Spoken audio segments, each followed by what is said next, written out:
Azzi missing her first 7 threes of the game, but she kept playing, doing other things. She made her first 8 two-pointers of the game. Just talk about how much, she's proving that she's a lot more than just a shooter. I mean, I would think that everybody knew that, but if they didn't know, that's the way she played when she was in high school. She didn't just stand in one spot, fire up threes. She scores a lot of different ways, and I was happy to see her be so aggressive with the ball.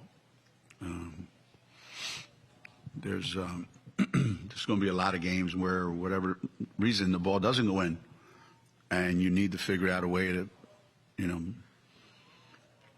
put points on the board. And I think the more she does that, the more people are going to have to respect the fact that she can do that, and they may not be so, so anxious to come out at, guard her. But I think between, that first half, between what she did and what Aaliyah did, Aaliyah reminded me of her freshman year. She was everywhere. There wasn't a possession, it seemed like, that she wasn't involved in the whole first half. Both ends of the floor. If Nika makes the first 3 of the game, you can be sure everybody else is missing theirs. And that's kind of,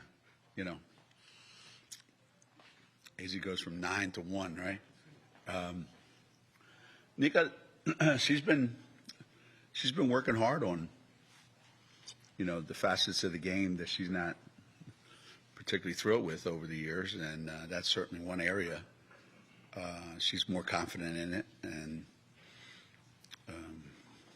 doesn't hesitate, doesn't shy away from it. So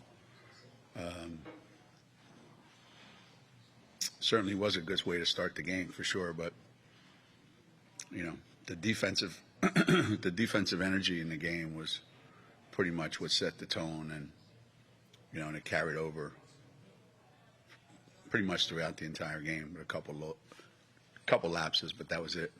Yeah, you're not going to have that every game, right? You're not going to score 43 points off of turnovers most nights. But I think the way we played, the way we went after some loose balls that were 50-50 balls that we came up with, and I thought we were constantly, pushing the pace to the point where I actually had to tell them during one timeout to slow down. I think we were going so fast that we were, so anxious, to play. And the way we were playing, when you play the way we played defensively, you also have to be able to dial it down when you get on the offensive end. If you're that into it on the defensive end, you can't stay like that when you get to the offensive end. So when we found a pretty good pace to play at, things started to click for us. We saw Aubrey do what Aubrey does best. She's slowly getting back to her old self. And, we know that when she comes in the game, she has the ability to make an impact, right away. And there's some great finishes that she had. And, when she starts off with like a little 15-footer that goes in and then a 3 that goes in, I think that just gives her a tremendous amount of confidence. And that's always been the number one thing that, we've tried to help Aubrey with, is just, be confident and be self-assured. And, today she certainly looked like it. There's a theory that, it's a guard's game, and there's a reason for that. They have the ball in their hands all the time. They dribble it, they pass it, they shoot it. They got to make good decisions with the ball. And our guard plays pretty good. But that's not going to win you the games you want to win, Those games are decided by your presence in the lane.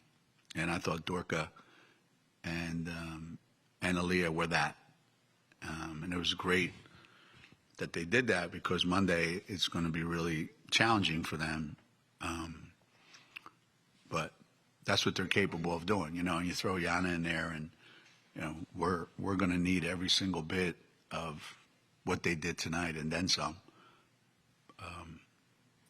You know, and a lot of the games we're going to have to win this year.